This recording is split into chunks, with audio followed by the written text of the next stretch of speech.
নমস্কার বন্ধুরা, রুনিয়েন মম কিচেনে আপনাদের স্বাগত। আশা করি সবাই ভালো আছেন।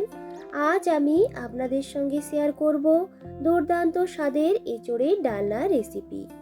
এইভাবে একবার এঁচোড়ের রেসিপিটাকে বানিয়ে দেখুন, এর স্বাদের কাছে মাংসের স্বাদও হার মেনে যাবে, এতটাই টেস্টি তৈরি হয়।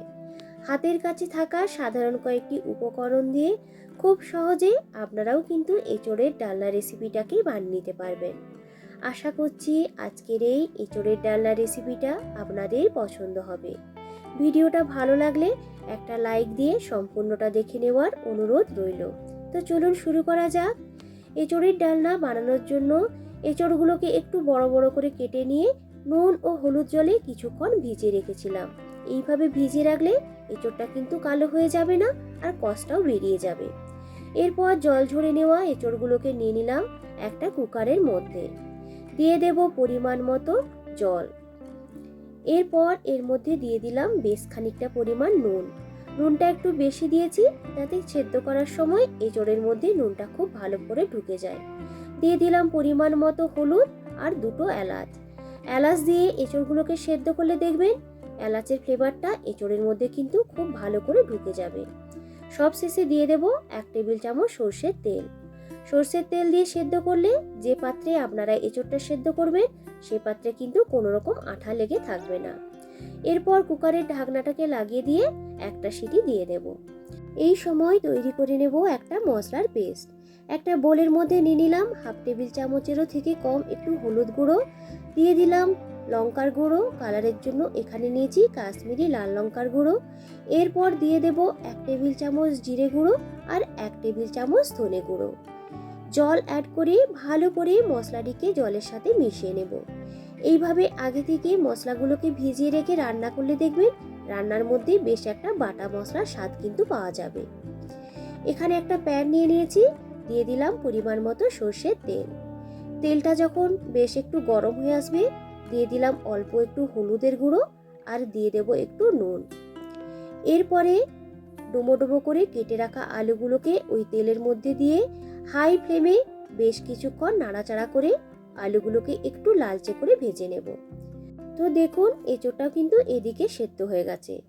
এঁচোড়টা খুব বেশি কিন্তু একদম গলে যায়নি, কিন্তু সুসিদ্ধ হয়ে গেছে। এরকম করে কিন্তু এঁচোড়টাকে সেদ্ধ করতে হবে। তো বেশ খানিকক্ষণ এইভাবে নাড়াচাড়া করে আলুগুলোকে একটু ভেজে নিয়েছি। আলুগুলোর মধ্যে বেশ একটা সুন্দর লালচে ভাব ধরে এসেছে। এরপর এইগুলোকে তেল থেকে তুলে নিয়ে রেখে দেব একটি প্লেটের মধ্যে। ওই সেম তেলের মধ্যে এরপর এঁচোড়গুলোকেও ভেজে নেব। তবে খুব বেশি কিন্তু লালচে করে এঁচোড়গুলোকে ভাজার দরকার নেই, মোটামুটি একটু লালচে ভাব ধরে আসলেই এঁচোড়গুলোকে তুলে নিতে হবে। তো দেখুন এঁচোড়গুলোও কিন্তু আমার এখানে খুব ভালো করে ভাজা হয়ে গেছে। এরপর এইগুলোকেও তুলে রেখে দেব সেম প্লেটের মধ্যে। রান্নাটা আজকে আমি সর্ষের তেলেই করব, তাই দিয়ে দিলাম পরিমাণ মতো সর্ষের তেল। আপনারা চাইলে রিফাইন্ড অয়েল দিয়েও কিন্তু করে নিতে পারেন, তবে সর্ষের তেলে করলে টেস্টটা কিন্তু একটু বেশি ভালো আসে। তেলটা একটু গরম হয়ে এলে দিয়ে দিলাম অল্প পরিমাণে একটু চিনি। চিনিটা যখন পুড়ে এইভাবে উপরের দিকে উঠে আসতে শুরু করবে তখন ফোড়নে দিয়ে দেব 1 টেবিল চামচ গোটা জিরে, শুকনো লঙ্কা, তেজপাতা আর গোটা গরম মশলা। কয়েক সেকেন্ডের মতো সমস্ত ফোড়নটাকে ভালো করে একটু ভেজে নেব। যখন ফোড়নের মধ্যে থেকে একটা সুন্দর গন্ধ বের হবে তখন এর মধ্যে দিয়ে দিলাম ছোট ছোট করে কেটে রাখা দুটো মিডিয়াম সাইজের পেঁয়াজ। এই পেঁয়াজের মধ্যে দিয়ে দিলাম অল্প পরিমাণ একটু নুন, তাহলে দেখবেন পেঁয়াজটা কিন্তু খুব সহজেই নরম হয়ে যাবে। মিডিয়াম টু হাই ফ্লেমে পেঁয়াজগুলোকে বেশ একটু নরম করে ভেজে নেব। তবে এখানে পেঁয়াজগুলোকে কিন্তু খুব বেশি লালচে করে ভাজার দরকার নেই। মোটামুটি যখন পেঁয়াজগুলো একটু নরম হয়ে যাবে আর একটা হালকা লালচে কালার ধরে আসবে তখন এর মধ্যে দিয়ে দেব আদা এবং রসুনের পেস্ট। এখানে আমি 1.5 টেবিল চামচের মতো আদা রসুনের পেস্ট নিয়েছি। আদা রসুনের মধ্যে যে একটা কাঁচা গন্ধ আছে, যতক্ষণ না পর্যন্ত সেই কাঁচা গন্ধটা চলে যাচ্ছে ততক্ষণ পর্যন্ত মশলাটিকে কিন্তু কষিয়ে নিতে হবে। এই সময় গ্যাসের ফ্লেমটাকে লোতে করে মশলাটিকে কষিয়ে নিয়েছি। যখন আদা রসুনের মধ্যে থেকে কাঁচা গন্ধটা চলে যাবে দিয়ে দিলাম আগে থেকে ভিজিয়ে রাখা গুঁড়ো মশলার পেস্টটাকে। সমস্ত কিছুকে দিয়ে আবারও ভালো করে মশলাটিকে কষিয়ে নেব।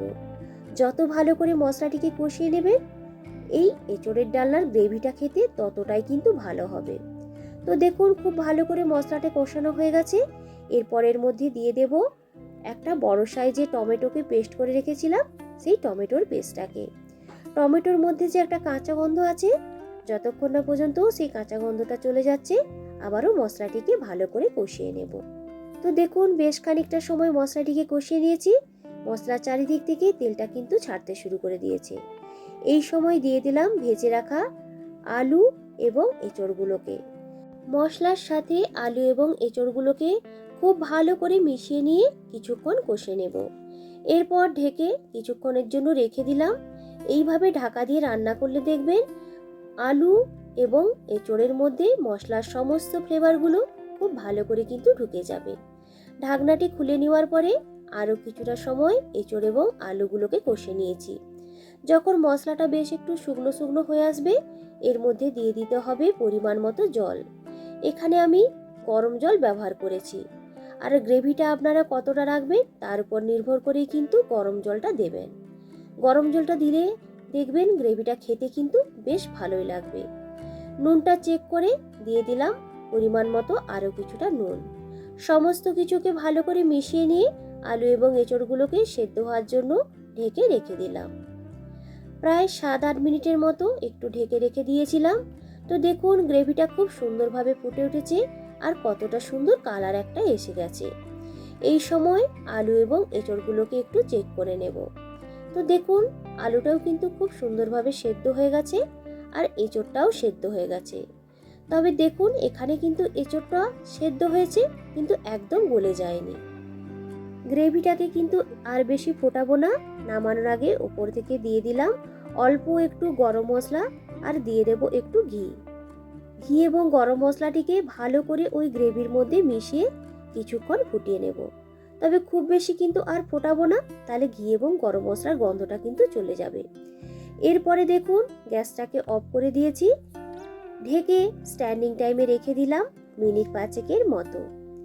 তাহলেই কিন্তু তৈরি হয়ে যাবে এই দুর্দান্ত স্বাদের এঁচোড়ের ডালনা রেসিপি।